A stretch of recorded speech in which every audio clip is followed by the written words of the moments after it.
जाता ये करा से लोल ठोक के ताल बाबूजी कलट की जा पिताजी आपके अगर गांव में जितना ही अत्याचारी जितना ही पहलवान जितना ही गुंडा होंगे मेरी इस दिन की बारात जाएगी उसी बारात में मुकाबला ले लेना बता दो। हे बाबूजी वो दिना के दिन करार रखा गया दिन करार रखा गया वो बारात के दिन माहर पिताजी हाथ जोड़ करके अपने गांव की ओर ही चले आते हैं बाबूजी। लेकिन होत का मास्टर साहब जी भाव बदल गए बा हमारे पास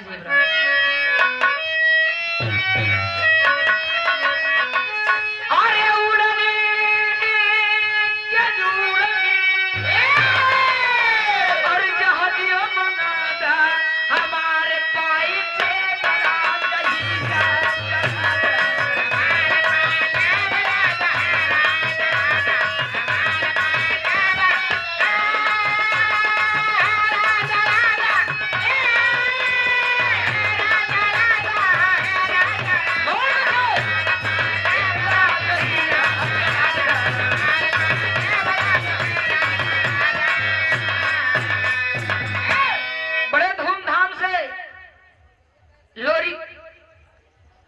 बाबूजी सजत बा पूरा लोग देखत हुए और जितना पूरा परिवार रहा है कहा गया है मेरे दोस्त जेकर जैसे माई बाप ओकर वैसे लड़का और जेकर जैसे घर दुआर ओकर वैसे फरका और बासे कोठी में बासे पैदा हो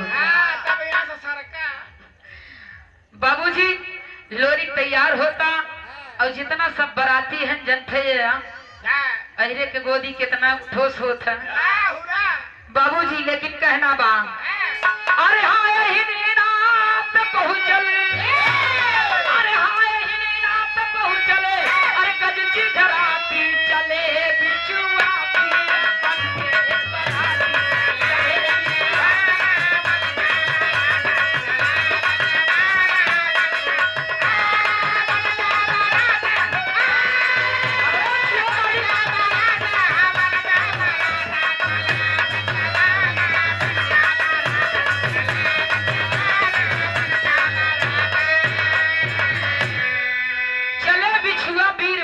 अरे हाय दले गज दले पैदल दबैले अरे पथरीला भुइया के दल दल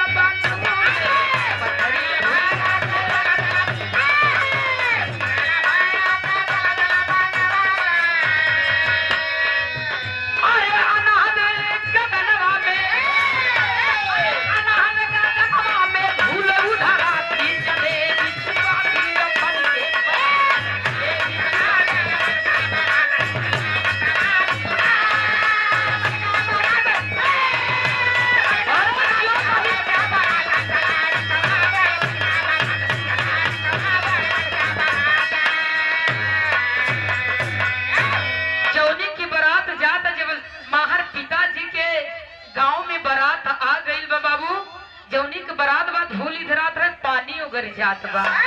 अब घोड़ा हाथी जौनी की जात एकदम दलदल बनावत की चली जात ए बाबूजी यही जवाब दिए थे यही संदेश दिए थे कि आपके गांव में जितना अत्याचारी जितना गुंडई गिरी होत होए करे दरवाजे से धक्का मारते हुए जाएगी बारात। मार पिताजी कलन के देखा भैया हमारे गांव में एक मुलाजिम निर्मल ठाकुर है वो बहन बेटी के ऊपर निगाह डाल लेता है तो एक रात अपने गांव में लेकर जाता है। कहे ठीक है अगर बता देना अगर कोई बात है कि दरवाजे से धक्का हुआ मारता हुआ डोला जाएगी बारात। वही इंतजार कर रहा है मुलाजिम की देखते हैं कितना पहलवान आते हैं। एक दिन बाबू वो बारात के दिन आ गई दरवाजे पर जात बारात तो होत का मास्टर साहब जी बिरहा की कलाई तेरी बा अरे अजमाई के समरी में जोड़वा बाबू अजमाई के समरी में जोड़वा पैदा कैले नहीं के लाल के कौनो पाई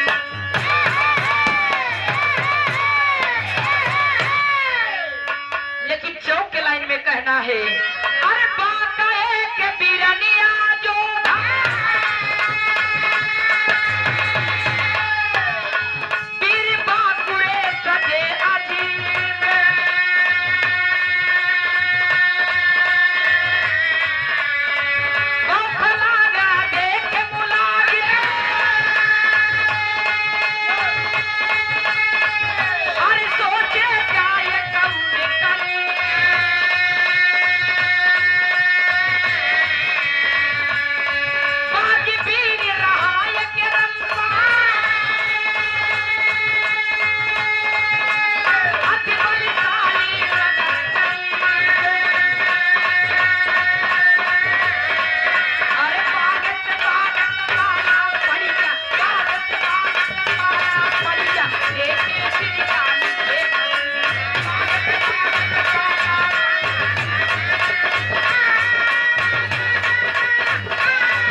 जिनका लिखे नसीब। ए बाबूजी, दोनों पहलवान से एक पाला पड़ जाता है।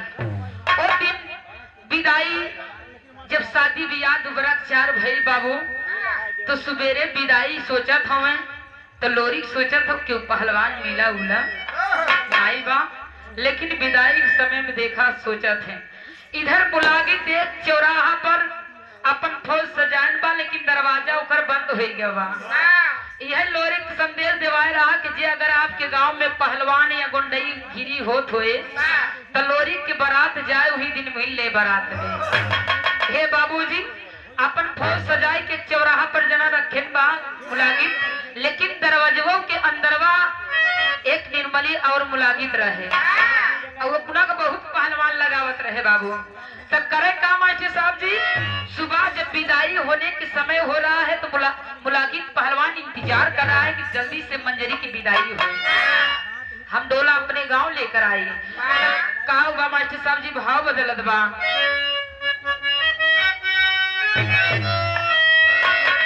कि गोरिया से जरिया पे सजना के बोली, अरे बतिया मधुर मुस्काई के हो राजा दई दहा मई बिड़िया धरा।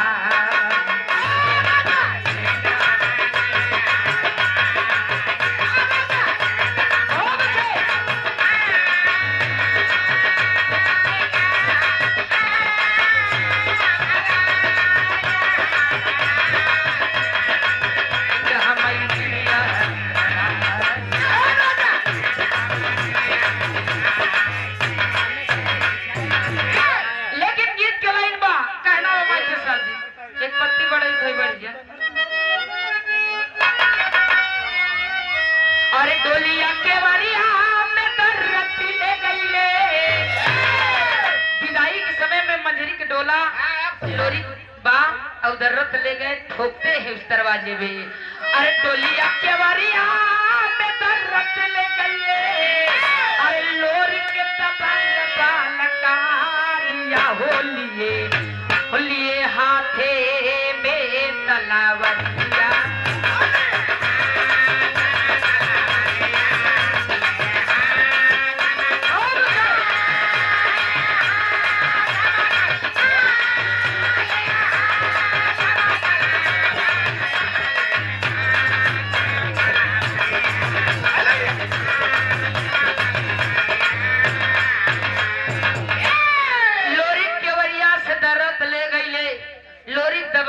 करिया लिए हाथे में तलवरिया। ए बाबूजी, लेकिन उस समय विदाई के समय में मुलागित जब दरवाजे पर लोरी बाबूजी ठोक देता है तो मुलागित सोचता है कि अब मैं नहीं बचूंगा।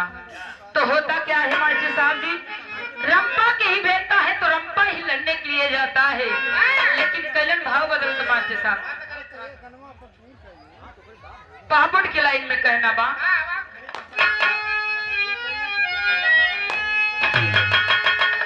दोनों युद्ध से लड़ाई होने लगी बाबूजी। कहाँ लड़ाई होता, पहले तो सोनगढ़ लोग जानते रहे, लेकिन आज सोनभद्र के नाम से जानते हैं।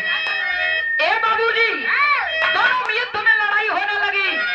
उस समय मुलागित नहीं गया है, रंपा के पहलवान को भेजा हुआ है। तो होता क्या है, रंपा लड़ने के लिए तैयार हो जाता है, यही सोचता है कि लोरी हमारे कौन अखबार है।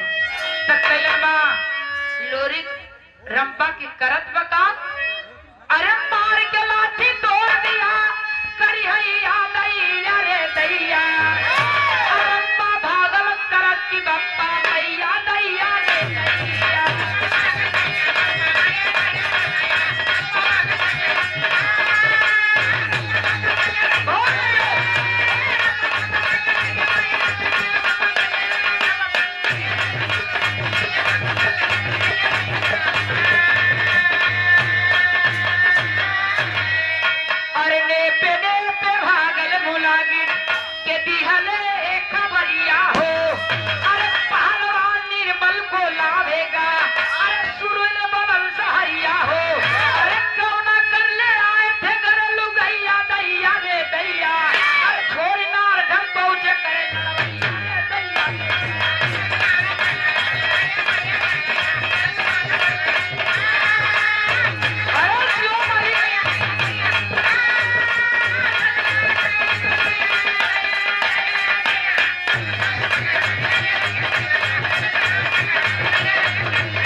देवी देवता देख रहे हैं कौन धर्म में पे लड़ रहा है, कौन अधर्म में पे लड़ रहा है।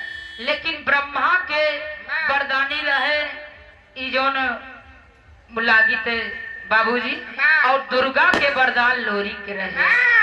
दाहिने पे भुजा पे 24 घंटा सवार रहती थी। और आज भी साथ साथ हमारे यादव परिवार में माँ दुर्गा के बसेरा रहता है बाबूजी। तो बाबूजी उस समय सारे देवता देख रहे हैं, कह रहे हैं कि दोनों बच्चों को वरदान ले लीजिए, नहीं तो दोनों हमला कर देंगे इस धरती पर। तो बाबूजी खड़ी के लाइन बा, कवि जी को लिखना पड़ा। सारे देवता मीटिंग करके दोनों को देख लिए कौन धर्म में पे लड़ रहा है, कौन अधर्म में पे लड़ रहा है। तो कहना बा, खड़ी के लाइन लगाएगा। अरे परदानी बिरवा, उधर से गाँव के देसी घी के छुहारी अब ना मिले। देखा देसी घी एक छुहारी सब दिन मिले का जिन कहा का भाव ना मिले बतावा तो काऊ न मिले। हमारे कवि जी का लिखे देसी घी जेकरे गाय गोरू रहे तो रोज ही खाए, और जेकरे ना रहे तो का खाए, उतना दूधे भी न तरसे।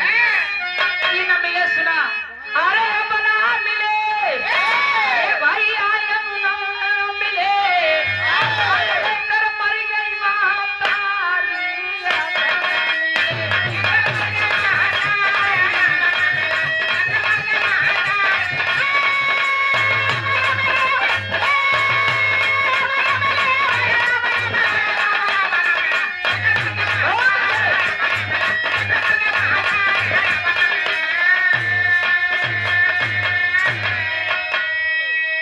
माई बाबू छोड़कर चला जाते हुए दोबारा भेंट ना होता। बहुत माई बाबू करे जा खुश कर रहा तो सपने में दर्शन पा सकते हैं बाबूजी। माई बाबू को रोज रोआ रहा तो कहूँ दर्शन न मिले। तो माई बाबू छोड़कर चला जाता हूँ, दुनिया में भेंट ना होता बाबू। लेकिन गीत की आखिरी बा, अरे परदानी बिरवा ए बाबू परदानी बिरवा, हिले पीर बलि दोनों आसानी परदानी बिरवा।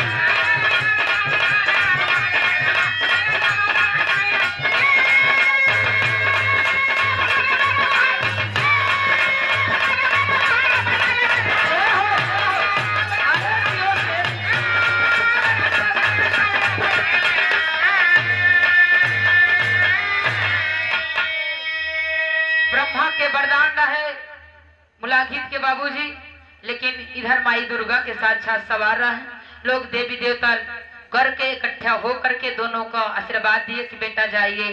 सभी शांत पूर्वक करवाए, सभी अपने लोग गए। डोला लोरी तो ले गया तो अपने गांव लेकर के या गढ़ गौरा अहिराना जो बनारस के बगल हो बाबूजी, वह सोचे रहलन कि जैसे मंतेश्वरी मेरी बहन की शादी हुआ था